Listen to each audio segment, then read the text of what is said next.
नमस्कार मित्रों, आप देख रहे हैं मेरा YouTube चैनल वैभवन। आपसे आग्रह और निवेदन है कि मेरे चैनल को सब्सक्राइब करें और मेरे इस चैनल पर हर दिन मेरे नए उपाय के वीडियोस डाले जाते हैं।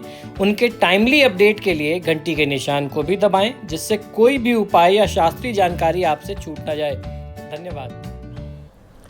दशहरे पर्व की हार्दिक बधाई व शुभकामना के साथ मैं वैभवनाथ शर्मा आप सभी लोगों का हार्दिक स्वागत व अभिनंदन करता हूं अपने YouTube चैनल वैभवन पर। दोस्तों, आज हम लोग बात करेंगे 15 अक्टूबर के पंचांग, राशिफल और महा उपाय के बारे में। तो सबसे पहले बात कर लेते हैं पंचांग की। विक्रम संवत 2078 मास चल रहा है आश्विन का। तिथि शुक्ल पक्ष की दशमी की तिथि है, शुक्रवार का दिन है।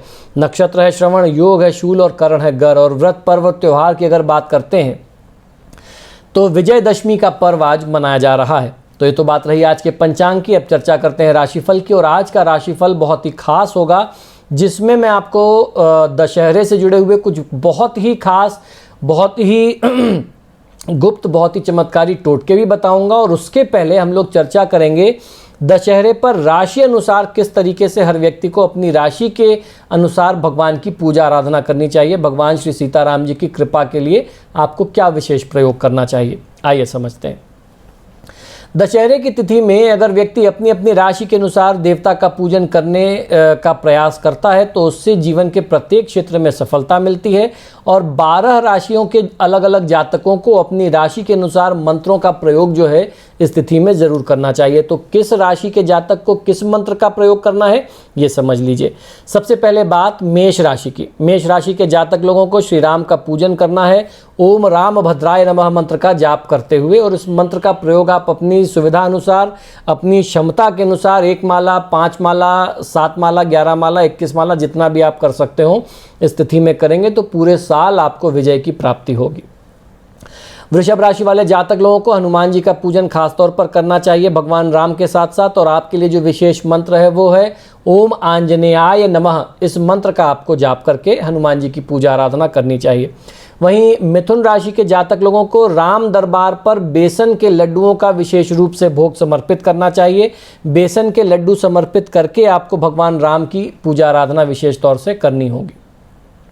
कर्क राशि वाले जातक लोगों को श्री सीताराम जी को मीठे पान का बीड़ा जरूर चढ़ाना है। यह आपके लिए बहुत ही विशेष प्रयोग है। अगर आप ऐसा करते हैं तो जीवन के हर दुख और कष्ट से, असुविधाओं से आपको मुक्ति मिल जाएगी। वहीं सिंह राशि वाले जातक लोगों को भगवान राम का पूजन ओम जनार्दनाय नमः मंत्र का जाप करते हुए करना चाहिए। कन्या राशि वाले जातक लोगों को हनुमान जी का पूजन ओम शर्वाय नमः मंत्र का जाप करते हुए करना चाहिए। तुला राशि के जातक लोगों को राम दरबार पर शहद चढ़ा करके, शहद का भोग लगा करके भगवान श्री सीताराम जी का विशेष पूजन करना चाहिए। वृश्चिक राशि वाले जातक लोगों को हनुमान जी पर चमेली के इत्र को समर्पित करके आपको उनका विशेष पूजन करना है। धनु राशि वाले जातक लोगों को तुलसी के पत्र को हाथ में लेकर के ओम दांताय नमः मंत्र का 108 बार जाप करना है। और फिर ये पत्र जो है वह राम दरबार को भोग के साथ समर्पित कर देना चाहिए। मकर राशि के जातक लोगों को श्री सीताराम जी पर लाल कच्चे सूत का कलावा, लाल मौली समर्पित करना बहुत ही शुभ रहेगा। कुंभ राशि वाले जातक लोगों को हनुमान जी का मंत्र ओम वायु पुत्राय नमः मंत्र का 108 बार जाप कम से कम करना चाहिए। ज़्यादा से ज़्यादा आपके सामर्थ्य पर निर्भर करता है। और वहीं मीन राशि के जातक लोगों को राम दरबार पर मेहंदी का एक पैकेट जो है, मेहंदी का भोग विशेष रूप से समर्पित करना है। और उस मेहंदी को उसके बाद आप अपने प्रयोग में लेंगे तो आपको सौभाग्य की प्राप्ति होगी। तो दोस्तों, ये तो बात रही राशिफल की। हम लोगों ने जाना कि किस राशि वाले जातक को किस विशेष विधि से, किस विशेष मंत्र से दशहरे पर भगवान श्री सीताराम जी और हनुमान जी की पूजा आराधना करनी चाहिए। अब हम लोग जानते हैं आज के महा उपाय के बारे में, जिसमें मैं आपको दशहरे के बहुत ही चमत्कारी, बहुत ही प्रभावशाली टोटके बताने जा रहा हूं। खास तौर पर दशहरे का एक नींबू का टोटका मैं आपको बताऊंगा जो आपके बिगड़े काम को बना देगा। टोटके तो बहुत सारे बताने जा रहा हूं, उनमें सबसे खास होगा एक नींबू का टोटका। यूं तो जीवन में व्याप्त कष्ट के लिए देवी माँ और भगवान की आराधना कभी भी की जा सकती है, लेकिन ज्योतिष शास्त्र में कुछ उपाय बताए गए हैं जिन्हें विशेष मौके जैसे होली, नवरात्रि, दशहरा, दिवाली, धनतेरस के उपलक्ष्य पर किया जाता है। ऐसी मान्यता है कि सारे दुखों और तकलीफ़ों की से मुक्ति मिल जाती है इन उपायों को करने से इन खास तिथियों में। साथ ही मनोवांछित कामनाओं की भी सिद्धि होती है। ऐसा ही पर्व है आश्विन मास के शुक्ल पक्ष की दशमी को मनाया जाने वाला पर्व दशहरा। इस दिन जहां भगवान श्री राम ने रावण का वध किया था, वहीं इस दिन माता दुर्गा ने भी महिषासुर राक्षस का वध किया था। ऐसे में माना जाता है कि यह दिन शत्रु पर विजय के लिए सबसे उत्तम दिन है। कहते हैं कि इस दिन अगर कुछ विशेष उपाय कर लिए जाएं तो जीवन की सारी समस्याओं से आपको, जातक को, करने वाले को, साधक को मुक्ति मिल जाती है। तो सवेरे सवेरे कौन सा उपाय करना है दशहरे पर, वो भी समझ लेते हैं। दशहरे के दिन सुबह सवेरे स्नान ध्यान के बाद हनुमान जी को गुड़ और चने का भोग लगाएं और शाम को लड्डुओं का भोग लगा करके आपको अपनी मनोकामना पूरी करने की प्रार्थना करनी चाहिए। ऐसा करने से हर तरह के दुखों और कष्टों से मुक्ति मिल जाती है। दशहरे के दिन देवी माता काली का स्मरण करते हुए उन्हें काला तिल जरूर चढ़ाना चाहिए। साथ ही भूल चूक के लिए क्षमा प्रार्थना करें। मान्यता है कि इससे स्वर्ग की प्राप्ति होती है और ग्रह की बाधाएं अगर कुंडली में कुछ होती हैं तो उनसे भी जातक को मुक्ति मिल जाती है। दशहरे के दिन दोपहर के समय में घर के ईशान कोण में कुमकुम, चंदन और फूलों से अष्टदल कमल की आप आकृति बनाएं। इसके बाद देवी जया विजया का स्मरण करके पूरे विधि विधान के साथ पूजन किया जाता है। देवी की पूजा के बाद शमी के पौधे के पास घी का दीपक जलाएं और वृक्ष के पास की मिट्टी, उसके जड़ की मिट्टी को थोड़ा सा ला करके पत्ते और कुछ पैसे के साथ, शमी के पत्ते के साथ शमी के जड़ की मिट्टी कुछ सिक्कों के साथ आपको अपने धन रखने के स्थान पर तिजोरी में रखेंगे तो आपको फ़ायदा बहुत अच्छा मिलता है। ऐसा करने से घर में सुख समृद्धि का वास होता है और कार्य में सफलता मिलती है और तिजोरी कभी भी खाली नहीं रहती। दूसरा उपाय है हर जीवन के हर क्षेत्र में सफलता प्राप्ति का। दशहरे के दिन पूजा करते समय देवी भगवती को 10 तरह के फलों का भोग लगाएं और गरीबों में इन फलों का आपको वितरण कर देना चाहिए। माता रानी को भोग लगाते समय ओम विजयाय नमः मंत्र का जाप करते रहें। ऐसा करने से जीवन के हर क्षेत्र में जातक को सफलता प्राप्त होती है। दशहरे के दिन नींबू का टोटका जो है वो बहुत ज़्यादा फायदेमंद होता है। दशहरे पर भक्त पूजा पाठ और धर्म कर्म की क्रियाएं करते हैं, लेकिन क्या आप जानते हैं कि दशहरे का एक दिन ऐसा होता है जब किसी भी काम के लिए किए गए टोटके बहुत चमत्कारी रूप से आपको सफलता देते हैं। दशहरे के दिन नींबू का टोटका जो है वो बहुत ही फायदेमंद सिद्ध होता है। दशहरे पर आपको इस उपाय को ज़रूर करना चाहिए। जो काम लंबे समय से अटके रहते हैं और अभी भी वो काम जो पूरे नहीं हो पा रहे हैं, उनको पूरा करने के लिए ये नींबू का टोटका बहुत ही चमत्कारी माना जाता है। ऐसा माना जाता है कि दशहरे के दिन ऐसे योग बनते हैं जिनमें यदि थोड़ा सा भी प्रयास किया जाए तो आपके बड़े से बड़े काम सफल और सिद्ध हो सकते हैं। अगर आपके व्यापार पर किसी ने कोई तंत्र मंत्र कर दिया, आपके व्यापार को बांध दिया, व्यापार में प्रगति नहीं हो रही, नौकरी में प्रगति नहीं हो रही, आपकी नौकरी पर किसी की टोक लग गई, किसी की निगाह लग गई, किसी की हाय लग गई, तो उससे मुक्ति के लिए आपको मैं एक टोटका बता रहा हूँ। ये नींबू का टोटका है, ये आपको ज़रूर करना चाहिए। इस टोटके की खासियत ये है कि दशहरे के दिन करने के बाद उसके बाद आपको लगातार 3 रविवार इस उपाय को ज़रूर करना चाहिए। इससे आपको फ़ायदा बहुत अच्छा मिलता है। करना ये है कि किसी भी तरीके के नज़र दोष से, तंत्र मंत्र की क्रिया से मुक्ति के लिए दशहरे वाले दिन दोपहर में 5 नींबू काट करके आप अपने व्यापारिक प्रतिष्ठान में या अपने ऑफिस में अपनी वर्क टेबल के आसपास आप रख दीजिए और इसके साथ 1 मुट्ठी काली मिर्च और 1 मुट्ठी पीली सरसों भी आप रख दीजिए और इसको पूरे 24 घंटे वहाँ पड़े रहने दीजिए। और अगले दिन जो है आप अपने दुकान से या अपने ऑफिस से इन सारी चीज़ों को बटोरिए और किसी सुनसान जगह पे इन चीज़ों को जा करके आप डाल करके चले आइए। इससे आपको फ़ायदा बहुत अच्छा मिलेगा। किसी भी तरीके का नज़र दोष होगा, तंत्र मंत्र की बाधा होगी, वह कट जाएगी। दूसरा उपाय ये है कि 1 नींबू लेकर के उसे घर के चारों कोने में 7 बार घुमाएं और कहीं सुनसान जगह पर ले जा करके उसके 4 टुकड़े करके चारों दिशाओं में नींबू को आप फेंक दें। 1-1 टुकड़ा करके आप फेंक आएँ। लौटते वक्त आप पीछे मुड़ करके न देखें। इससे घर पर अगर किसी तरीके का तंत्र मंत्र होगा, कोई नज़र दोष होगा, कोई गंभीर वास्तु दोष होगा तो उससे आपको मुक्ति मिल जाएगी। ये बहुत अच्छा उपाय माना जाता है। तीसरा उपाय है अपने ऊपर से किसी भी तरीके का नज़र दोष उतारने का। ये नींबू का ही दूसरा प्रयोग आपको बता रहा हूँ, उसको ध्यान से सुनिए। करना ये है कि एक नींबू लीजिए और उसको अपने सिर के ऊपर से 7 बार उतार करके उसके 2 टुकड़े कर लें। बाएं हाथ का टुकड़ा दाहिनी तरफ और दाहिने हाथ का टुकड़ा बाईं तरफ आप फेंक दें, यानी उसको क्रॉस करके आपको फेंकना है। इस उपाय को करने से भाग्योदय होता है। भाग्य में आ रही किसी भी तरीके की कोई भी बाधा होगी, वह नज़र दोष होगा, तंत्र मंत्र किया होगा, किसी ने कोई तांत्रिक क्रिया कर दी होगी, किसी ने कुछ आपको खिला पिला करके आपका नुकसान चाहा होगा, हर तरीके की बाधा से मुक्ति मिल जाती है। यहाँ तक कि ग्रहों का अगर कोई दोष वगैरह होता है तो उससे भी आपको मुक्ति मिल जाती है। आपके भाग्योदय के रास्ते में आने वाली सभी बाधाएं, सभी विघ्न, सभी अड़चनें, सभी जो मुश्किलें हैं वो इस उपाय को करने से दूर हो जाती हैं। एक और आपको नींबू का उपाय बताने जा रहा हूं। नींबू के ऊपर 4 लौंग गाड़ दीजिए और ओम श्री हनुमते नमः मंत्र का 108 बार आप जाप करके इस नींबू को अपने साथ लेकर के जाएं। जब भी आप किसी ज़रूरी मीटिंग वगैरह के लिए जाएं तो इस उपाय को करने से आपका काम जो है बनेगा, नींबू आपके साथ रहेगा। तो आप किसी भी मीटिंग में जाएंगे, कितना भी मुश्किल काम होगा, कितनी भी असंभव परिस्थिति आपके लिए होगी, उस मीटिंग में आपको सफलता अवश्य मिलेगी, आपका काम ज़रूर बनेगा। जब भी ये नींबू सूखने लग जाए तो इसको आप जल में प्रवाहित कर दीजिए और किसी मंगलवार को 4 लौंग जो है एक साफ सुथरे नींबू पर, बेदाग नींबू पर गाड़ करके ओम हन हनुमते नमः से 108 बार सिद्ध करके हनुमान जी के चरणों में रख दीजिए फिर अगली मीटिंग के लिए। और ये उपाय आपको तभी करना चाहिए जब 1-2 दिन में आपकी कोई मीटिंग आ रही हो, क्योंकि पहले से करके रखेंगे तो सूख जाएगा।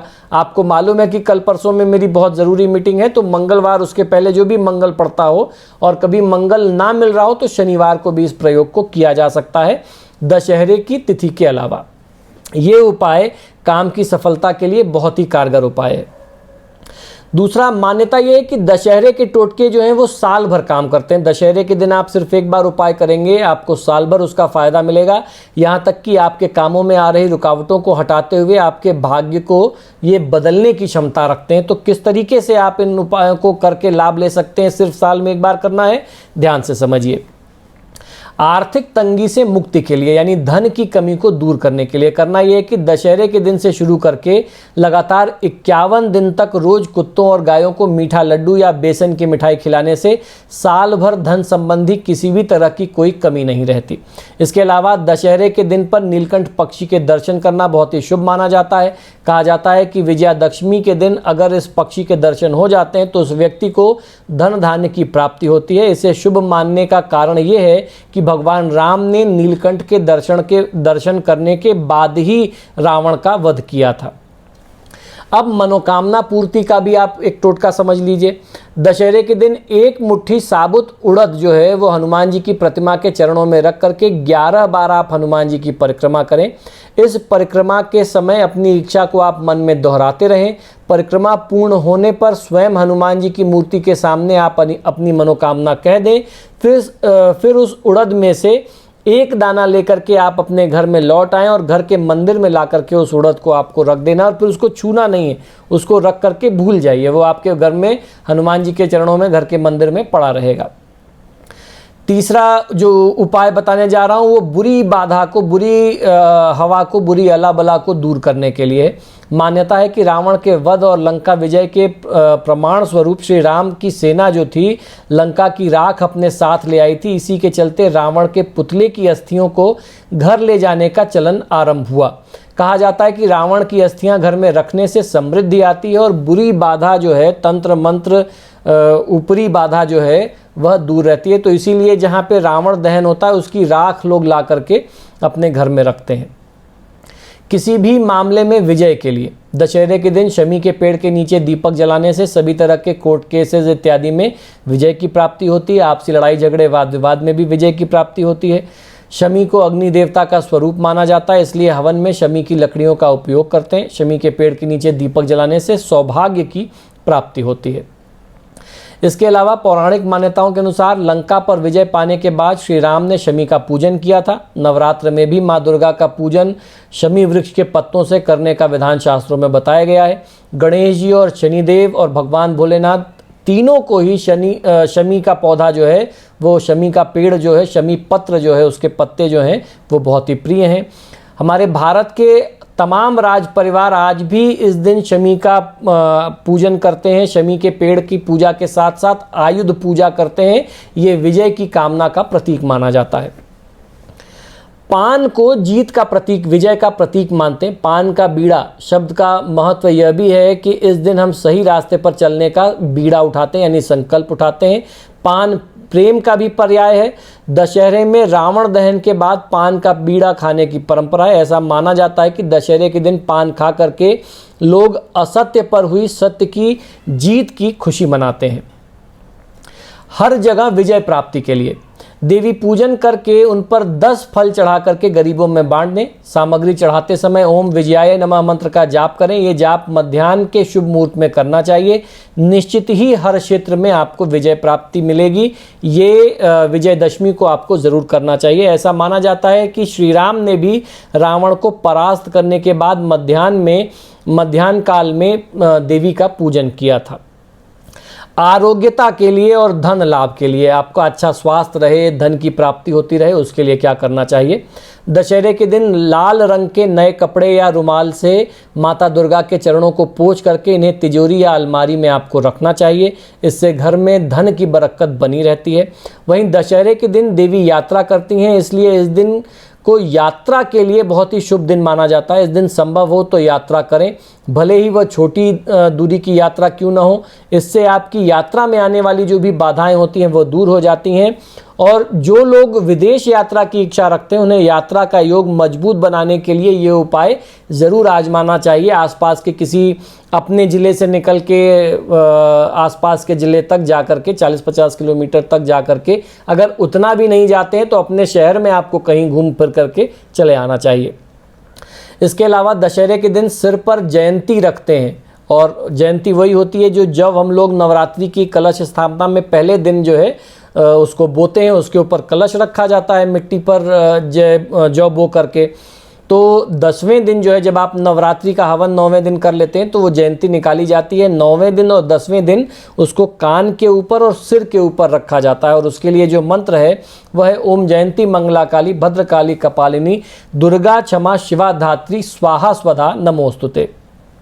इस मंत्र का जाप और उच्चारण करते हुए जयंती को आपको आरोग्यता प्राप्ति के लिए अपने सिर पर, अपने कान पर ज़रूर रखना चाहिए। इसके अलावा मान्यता ये भी है कि जयंती को तिजोरी में या अलमारी में रखने से धन धान्य की प्राप्ति और बरकत बनी रहती है। तो दोस्तों, आशा करता हूं कि शास्त्र से जुड़ी हुई बातें, ज्ञान की बातें जो आपको हमारे YouTube चैनल से प्राप्त होती हैं वो निश्चित ही पसंद आती होंगी। आप सभी से बार बार आग्रह है कि जब भी आप मेरे वीडियोस देखते हैं तो इनको लाइक और शेयर ज़रूर करें, और आपने अगर अभी तक मेरे चैनल को सब्सक्राइब नहीं किया तो प्लीज़ इसे सब्सक्राइब करिए। इसी शुभकामना के साथ कि आपका दिन शुभ हो और विजयादशमी का पर्व आपके जीवन में ढेरों खुशियाँ लेकर के आए। मुझे आज्ञा दीजिए और देखते रहिए मेरा YouTube चैनल वैभवन। जय महाकाल। महादेव मित्रों, आप देख रहे हैं मेरा YouTube चैनल वैभवन। मेरे चमत्कारी उपाय, ज्योतिष, वास्तु, तंत्र मंत्र, दैनिक राशिफल, व्रत त्योहार, वैदिक पूजा पाठ के लेटेस्ट अपडेट्स के लिए मेरे चैनल को सब्सक्राइब करें। साथ ही घंटी के निशान को भी दबाएं, जिससे कोई भी उपाय आपसे मिस ना हो जाए। परेशान बिल्कुल भी ना हो। जीवन में यदि समस्याएं हैं तो शास्त्रों में उसका समाधान भी है। तो यदि आप अपनी किसी भी व्यक्तिगत समस्या के लिए मुझसे परामर्श और समाधान चाहते हैं, यानी आप अपनी किसी भी पर्सनल प्रॉब्लम के लिए मुझसे कंसल्टेशन और रेमेडीज चाहते हैं, तो उसके दो तरीके हैं। टेलीफोनिक कंसल्टेशन, फ़ोन पे बात करना, और दूसरा फेस टू फेस यानी पर्सनल मीटिंग करना। आप हमें फ़ोन के माध्यम से, ईमेल और व्हाट्सएप के माध्यम से अपॉइंटमेंट बुक कर सकते हैं। हमारा नंबर है 9990724131। आपको 2 नंबर दे रहा हूँ, इन दोनों नंबर पे व्हाट्सएप अवेलेबल है, आप व्हाट्सएप करें। 9818300146 ये हमारे ऑफिस का दूसरा नंबर है। अगर आप हमें ईमेल करना चाहते हैं तो आप हमें ईमेल कर सकते हैं। हमारी ईमेल आईडी नोट कर लीजिए, sharma.vaibhava vaibhava@gmail.com पर। इस पर आप हमें ईमेल भी कर सकते हैं। मित्रों, आजकल फ़ोन कॉल्स बहुत ज़्यादा हैं, और मुझे भी मालूम है आप लोग कॉल करते हैं, फ़ोन रिसीव नहीं होता तो आप भी निराश होते हैं। ऐसे में ईमेल और व्हाट्सएप करना सबसे बेहतर तरीका है। धन्यवाद।